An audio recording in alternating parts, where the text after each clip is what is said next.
안녕하세요. 오늘 이제 1월 들어서 이제 두 번째 여러분들 뵙는 것 같은데, 창세기 18장 지난주 이제 전반부 함께 나누었고요. 오늘 후반부 나누려고 합니다. 이곳 이제 UC 버클리 대학 뒤쪽에 틸든 파크라고 하는 곳에 이제 호수 안자 호수라고 하는 곳이 있는데 ANZA 안자 한적한 곳에 와서 여러분들을 만나고 있습니다. 그런데 이제 이런 한적한 풍경과는 달리 지금 저희 한국 사회 상황도 그렇고요. 그 다음에 또 오늘 창세기 18장 후반절에 의인을 악인과 함께 멸하시려나이까, 이제 이 말씀도 그렇고요. 좀 심각한 문제, 이 세상의 악의 문제, 그리고 이 혼란한 사회 속에서 어떻게 하나님의 뜻이 이루어지는가, 이 문제를 하나님의 정의의 문제를 이제 좀 다루려고 합니다. 근데 이제 18장 후반절, 이제 18장 16절 이하의 말씀이 되겠는데, 이제 지난번에는 18장 전반절은 하나님께서 당신의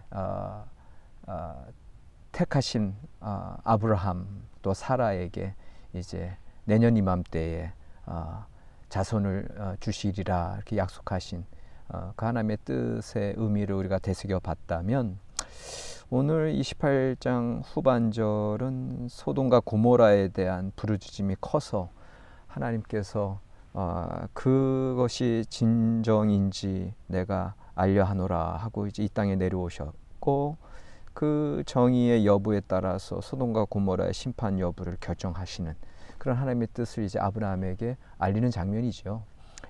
너무나 유명한 장면. 하나님, 의인을 악인과 함께 멸하시려나이까. 이제 아브라함이 하나님께 그 부당함을 이야기하는 장면. 25절에 의인을 악인과 함께 죽이심은 부당하오며 의인을 악인과 같이 하심도 부당하니이다. 세상을 심판하시는 이가 정의를 행하실 것이 아니니까. 이 질문은 여전히 오늘 우리도 우리의 삶 속에서 늘 아랠 수밖에 없는 질문입니다. 왜냐하면 이 세상이라고 하는 거, 하나님의 창조 질서, 그리고 주변에 많은 선인들 함께 살아가고 있는데, 어떻게 보면 악인이 우리 주변에 있을까 생각될 정도로 우리는 그렇게 살아가고 있는데, 어느 순간 이 사회 전체적인 모습을 볼 때, 이 사회는 의롭고 공평하게 돌아가기보다 오히려 악인이, 그리고 불공정함이 지배하는 그런 사회가 되어버린 그런 모습을 우리가 이제 발견하게 되거든요. 그렇기 때문에 이 하나님의 정의의 문제는 여전히 오늘 우리에게도 해당되는 문제입니다.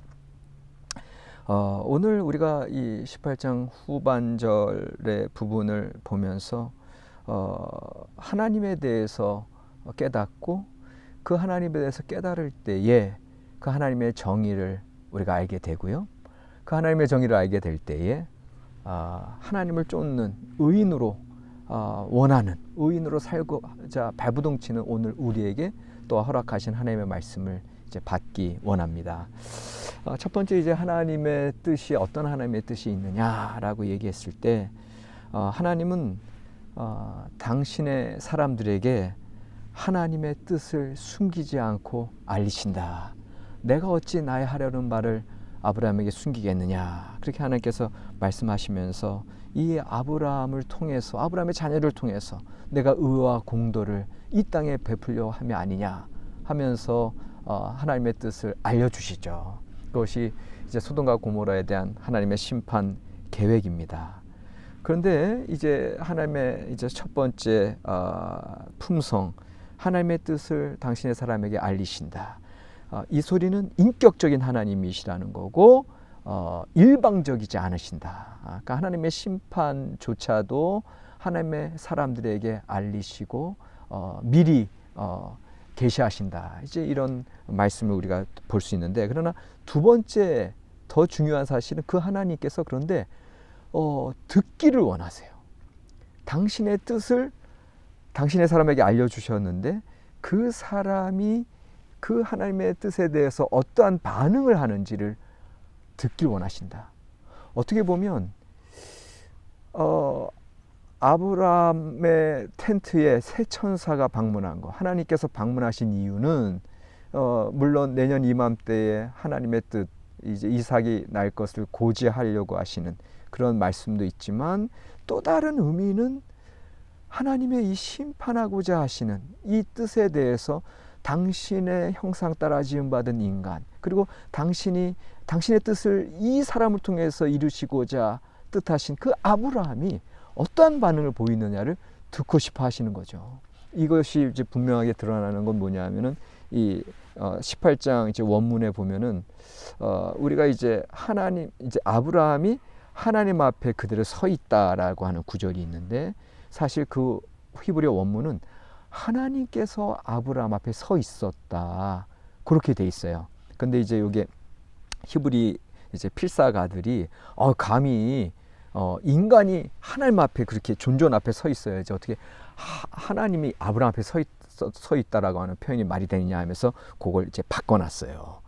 그런데 그게 이제 필사가들의 이제 의도적인 수정이다라고 하는 이제 BHS 이제 히브리어 원문에 이제 그런 수정이 몇 군데 이제 발견이 되는데, 대표적인 부분이 이 부분이에요. 근데 저는 이 부분을 보면서 하나님께서 얼마나 아브라함의 소리, 그 반응을 듣고 싶으시면 하나님이 아브라함 앞에 서 있었다라고 하는 그런 표현을 불사하고서라도 당신의 종들의 그런 반응을 보고 싶어 하시는가, 듣고 싶어 하시는가, 그러니까는 참 하나님이 인격적이신 분이시다, 이거를 이제 이 말씀을 통해서 우리가 보게 되고요.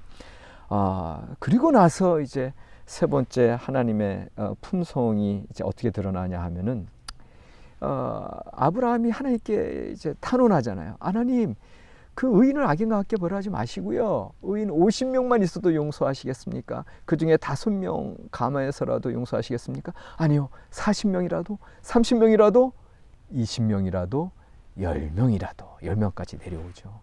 그런데 하나님께서는 그걸 다 들어주세요. 다 들어주시면서 의인 10명이 있더라도 용서하겠다, 그렇게 말씀하십니다. 여기서 우리가 깨닫는 것은 하나님은 심판하시는 하나님이 아니시고 오히려 구원하시고 용서하시는 하나님, 다시 말하면 심판 의지보다 구원 의지가 더 강하신 우리 하나님의 품성을 또한 우리가 배울 수 있습니다. 그러니까는 이 세 가지 하나님의 품성을 우리가 봤을 때 이 말씀을 통해서 사실은 우리가 깨닫는 바는 하나님께서는 의인을 악인과 함께 멸하시고자 하시는 분이 아니라 그 의인을 악인 가운데 두심으로써 하나님의 구원 의지를 펼치려고 하시는 그런 뜻을 우리가 이제 바라보게 되는데, 자, 하나님의 마음을 알았잖아요. 그러면 이제 두 번째는, 그렇다면 그 하나님의 마음 속에서 우리가 깨닫는 하나님의 정의는 뭐냐? 결국 하나님의 정의라고 하는 것은 의인을 악인과 함께 멸망시키시고 또 악인을 심판하시는 그런 심판 의지가 강하신 분이 아니라 하나님을 구원하시고자 하시는 그런 하나님의 정의가 분명히 있다라는 거죠. 그런데 그 하나님의 정의를 이루시기 위한 방법이 오늘 구절 가운데 이제 50명에서 45명, 40명, 30명, 20명, 10명으로 줄어드는 이 아브라함과의 대화 속에서 우리가 발견하게 되는데, 여기 이제 우리가 이제 원문을 보면 어떻게 나와 있냐 하면은, 아브라함은 의인을 위하여 용서해 달라라고 했을 때 히브리어 르마안이라는 단어를 사용합니다. 목적입니다. 의인이 목적이에요. 의인을 위해서 용서해 주십시오. 그런데 하나님은 거기에서 답을 하시면서 내가 그 의인으로 말미암아 용서하리라, 마아브르라고 하는 히브리어 원문을 사용하십니다. 수단입니다. 그러니까는 아브라함은 의인을 위하여 용서해 주십시오, 의인을 목적으로 삼았다면, 하나님께서는 거기에 대해서 대답하실 때 내가 의인으로 말미암아 용서하리라, 이렇게 대답하시는 거예요. 이게 이제 18절에 아브라함은 그게 아니라 몇 절인가요? 여기 말미암아라고 계속 나오는 거, 24절에 아브라함이 의인 50의인을 위하여, 여기 르마안이고요. 여기에 대해서 하나님께서는 40명으로 말미암아 29절, 또 31절에 20명으로 말미암아, 또 32절에 10명으로 말미암아. 그리고 그다음에 26절 그 앞에 보면은 의인 50을 찾으면 그들을 위하여라고 하는 것이 히브리 원문으로 말미암아, 수단으로 되어 있습니다. 여러분들, 여기서 중요한 거, 악인이 판치는 세상 가운데 아브라함은 의인 50명을 위하여 그냥 용서해 주세요 라고 소극적인 의를 얘기했다면, 하나님께서는 아니, 의인 50명으로 말미암아 이 세상을 용서할 것이다. 적극적인 의인 50명으로 말미암아, 의인 50명이 수단이 되어서 변화시키는, 하나님의 의를 적극적으로 확장시키는 그러한 하나님의 정의의 개념을 우리가 알 수 있어요. 이게 무슨 얘기입니까? 결국 이제 오늘 의인으로 하나님의 사람들로 부름받은 우리에게 있어서는 우리의 사명을 깨닫게 되는 거죠. 우리는 우리를 위하여 용서함 받는 게 아니에요. 우리 교회만 구원받는 게 아니에요. 우리 가족만 번영하는 게 아니에요. 오히려 우리로 말미암아 악인들을 구원해야 되는 사명, 우리 교회로 말미암아 이 지역사회를 구원하고 이 세상을 구원하는 그 적극적인 의를, 하나님의 정의를 이 땅 가운데 펼치는 것이 비로소 하나님의 의가 이 땅 가운데 이루어지는 일이다. 다시 말하면 아브라함이 하나님의 정의 어디 있습니까? 이렇게 의인을 악인과 함께 멸망시키는 게 하나님의 정의입니까? 라고 하는 그의 부르짖음 앞에서, 그의 반응 앞에서 하나님의 교육, 하나님의 가르치심은, 야, 이 땅 가운데 나에게 부름받은 너희들, 하나님의 약속을 받은 아브라함의 자손들, 예수 그리스도로 구원받은 이 십자가의 자녀들, 너희들이 통해서 이제 이 땅 가운데 하나님의 의, 하나님의 나라가 이루어져야 된다. 결국은 오늘 하나님의 구원받고 하나님의 약속을 받은 그 언약의 자손들, 우리가 또한 하나님의 의를 펼쳐가는 역사를 감당해야 합니다. 그래서 오늘의 설교 제목은 의인을 악인 가운데. 오늘 우리가 이 어지러운 사회에 살고 있지만 우리로 말미암아 하나님의 정의를 이루시기 위해서 우리가 악인의 삶, 어두운 사회 가운데 살아가고 있다.